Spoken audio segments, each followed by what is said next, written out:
మంటలు చెలరేగుతున్నాయి. Iran Israel దాడులతో మరోసారి హైటెన్షన్ వాతావరణం నెలకొంది. అయితే ఇజ్రాయెల్ పైన డ్రోన్లతో విరుచుకుపడుతోంది ఇరాన్లోని పలు నగరాలపైన ఇజ్రాయెల్ కూడా ఎయిర్ స్ట్రైక్స్ తో భయంకరమైన దాడులు చేస్తోంది.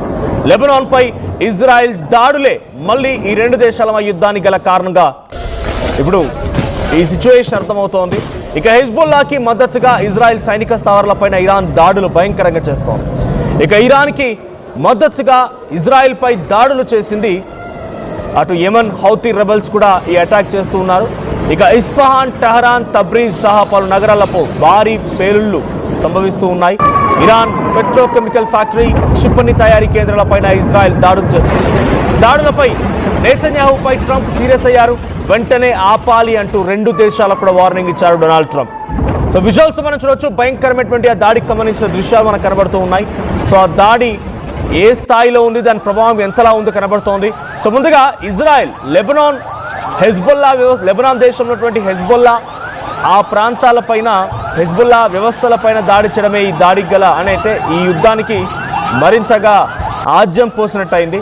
సో అసలు April 8 approx, I don't exact remember the date, but April 8న ఎప్పుడైతే ఈ దేశాల మధ్య సీజ్ ఫైర్ చేసుకోవాలి అనే ఒక అండర్స్టాండింగ్కి వచ్చారో ఆ సమయంలో చాలా క్లియర్గా ఇరాన్ కొన్ని కండిషన్స్ పెట్టింది.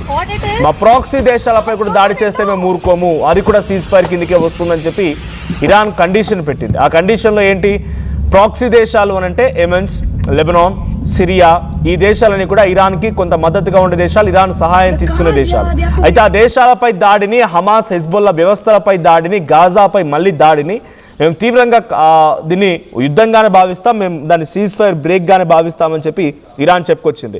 అలా చెప్పిందో లేదో మరుసటి రోజు దాడి జరిగింది.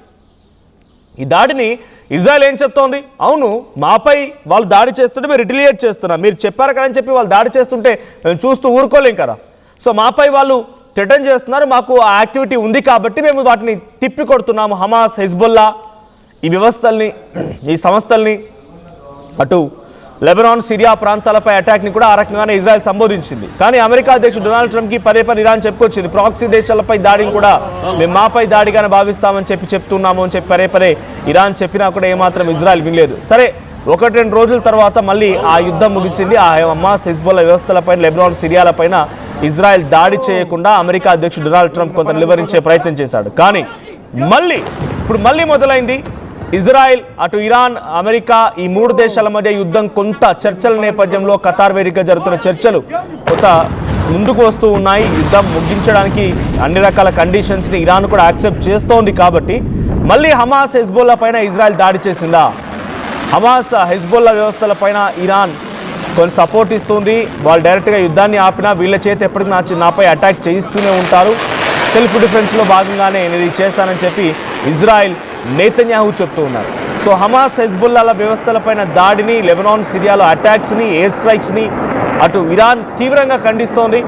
ఈ నేపథ్యంలోనే ఇరాన్ మళ్ళీ ఇజ్రాయెల్ పైన అటాక్ చేసింది. టెల్ అవీవ్ ప్రాంతం, నార్థన్ పార్ట్ ఆఫ్ ఇజ్రాయెల్ ఉత్తర భాగాన భయంకరమైనటువంటి దాడి చేపట్టింది. అయితే ఉత్తర భాగాన అది లెబనాన్కి సమీపంగా ఉన్నటువంటి ప్రాంతం. సో ఆ ప్రాంతంలో ఇప్పుడు ఇరాన్ మిసైళ్లతో 10 నుంచి 12 మిసైల్ దూసుకువెళ్ళాయి. పలు డ్రోన్లు కూడా ఇజ్రాయెల్ టార్గెట్గా ఆ డ్రోన్లు, మిసైల్ అన్ని కూడా దూసుకువెళ్ళాయి ఇరాన్ వైపు నుంచి. ఇప్పుడు దానికి ప్రతీకార చర్యలో భాగంగా నిన్న ఇరాన్ కూడా యుద్ధం మొదలుపెట్టి ఇరాన్ పైన భయంకరమైనటువంటి దాడి చేసింది ఇజ్రాయెల్ కూడా యుద్ధం మొదలుపెట్టి ఇరాన్పై దాడి చేసింది. ఇదే క్రమంలో చాలా భయంకరమైనటువంటి యుద్ధం మళ్ళీ మొదలైంది. సో లాస్ట్ 24 అవర్స్గా ఏం జరిగింది? సో 10 నుంచి 15 మిసైళ్లు ఇరాన్ వైపు నుంచి ఇజ్రాయెల్ని టార్గెట్ చేస్తూ దూసుకెళ్లాయి. సో ఇది కేవలం Hezbollah.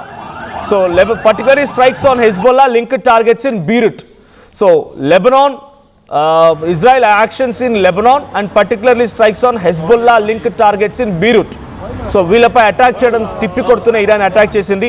Israeli air defence system reportedly intercepted all maximum of the missiles. ఎటువైపు నుంచి ఏ మిసైల్ వచ్చినా వాటిని ఇంటర్సెప్ట్ చేసే ప్రయత్నం ఇజ్రాయెల్ చేసింది. నో మేజర్ క్యాజువాలిటీస్, ఎటువంటి మరణాల సంఖ్య అయితే నమోదు కాలేదు. బట్ కొంత ఇజ్రాయెల్లో మొన్న జరిగిన అటాక్లో భాగంగా ఒక 45 చనిపోయినట్టుగా వార్తలు వచ్చాయి. ఆ తర్వాత Israel retaliated with air strikes inside Iran. So Isfahan, Tabriz, Karaj and many parts of western Iran, ఈ ప్రాంతాల్లో ఇజ్రాయెల్ కూడా భయంకరమైనటువంటి దాడికి పాల్పడింది.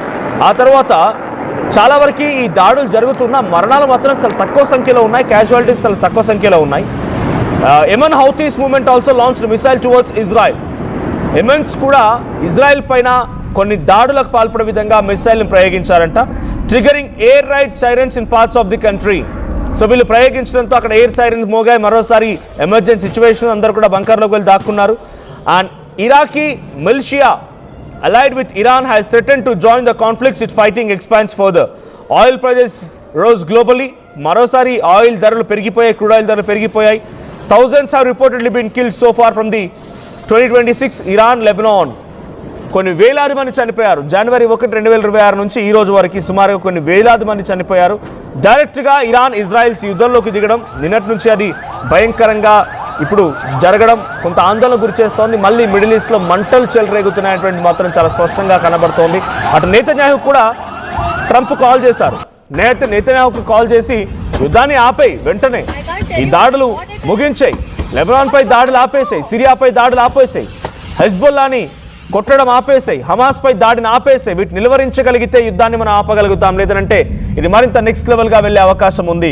నీపై మళ్ళీ దాడులు చేస్తున్నారు, నా సహాయం కోరుతానంటే నేను వచ్చే ప్రసక్తి లేదంటూ కూడా ఒక రకమైన వార్నింగ్ కూడా ఇచ్చినట్టు తెలుస్తోంది. కానీ నేతన్యాహు మాత్రం నువ్వు చెప్తే నేను వినను, నా దేశంపై అటాక్ జరుగుతూ ఉంటే మీరేం చెప్తే అది చేయాలా, నా దేశ ప్రజల్ని కాపాడుకోవాల్సిన అవసరం భారత నాకు లేదా అన్నట్టుగా నేతన్యాహు కూడా రిప్లై ఇచ్చారంట. ఇది ఏకంగా డొనాల్డ్ ట్రంప్ తన ట్వీట్లో మెన్షన్ చేశారు. I called Netanyahu on regarding the happenings in middle ఈస్ట్లో జరుగుతున్నటువంటి వాతావరణ విషయంలో మళ్ళీ నేను నేతన్యాహుతో మాట్లాడుకొచ్చాను.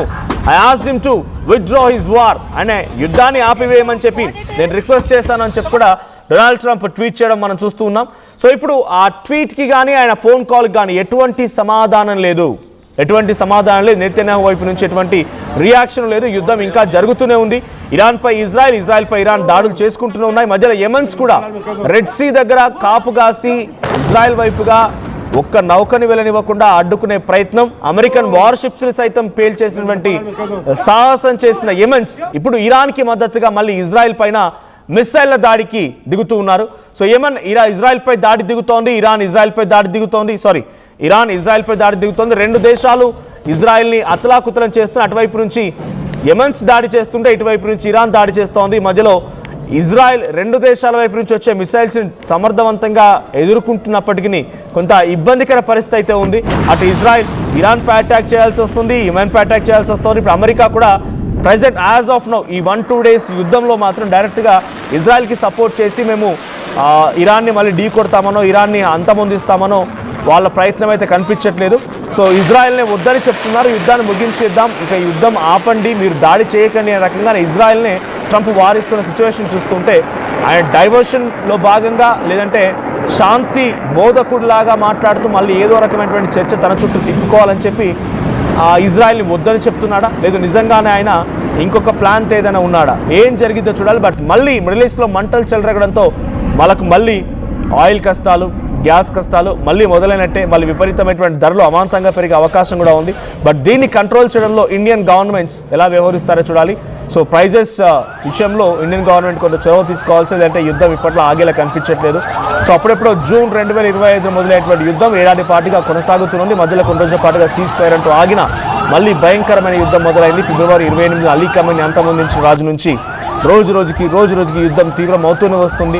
మొన్నక వారం 10 రోజుల పాటుగా కాస్త స్తబ్దుగా కనిపించిన మళ్ళీ యుద్ధం మొదలైంది. హెజ్బుల్లాపై ఇజ్రాయెల్ దాడి చేయడమే అంటే సెల్ఫ్ డిఫెన్స్ అని ఇజ్రాయెల్ చెప్తోంది. కానీ ఇది ముమ్మాటికి కావాలని వాంటెడ్గా దాడి చేసి వాళ్ళ వ్యవస్థల్ని కుప్పకూల్చడం అన్నట్టుగా ఇరాన్ భావించి ఇరాన్ ఇప్పుడు ఇజ్రాయెల్పై అటాక్ చేసింది. మొన్న అమెరికా బందర్ అబ్బాస్ పోర్ట్ ఇరాన్పై అటాక్ చేసినప్పుడు సెల్ఫ్ డిఫెన్స్ అంటే, ఈరోజు ఇజ్రాయెల్ హెజ్బుల్లాపై అటాక్ చేసినప్పుడు సెల్ఫ్ డిఫెన్స్ అంటోంది. సెల్ఫ్ డిఫెన్స్ పేరుతో ఇరాన్ అండ్ తమ మద్దతుదారులపైన అటాక్ చేస్తోందని భావిస్తోంది ఇరాన్. మరి దీనికి ఎలా తిప్పికొడుతుంది? నిజంగా డొనాల్డ్ ట్రంప్ నెతన్యాహును ఒప్పించి యుద్ధాన్ని ఆపించగలుగుతారు, లేదంటే ఇంకా యుద్ధం కొనసాగుతుందో చూడాలి.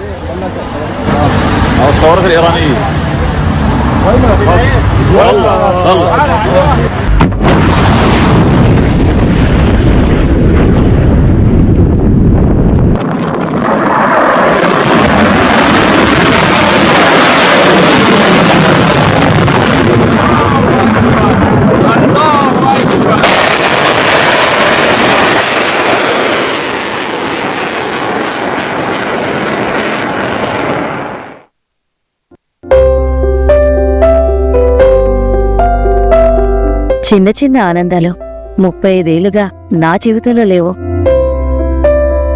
35 ఏళ్లుగా నేను డైపర్లలో బ్రతికాను. 6 సెంటీమీటర్ల ఫిస్టులా నా మూత్రాశయంలో లీకు కారణమైంది. ఎవరూ నాకు సహాయం చేయలేకపోయారు. AINUలో వైద్యులను కలిసే వరకు. అక్కడ వారు రోబోటిక్ శస్త్రచికిత్సతో నాకు పరిష్కారం ఇచ్చారు. వారు నా ఆత్మవిశ్వాసాన్ని కూడా తిరిగిచ్చారు. Precision Care makes it possible. The Center for Robotic Surgery at AINU. Bringing the industry expertise to the classroom. KL deemed to be university.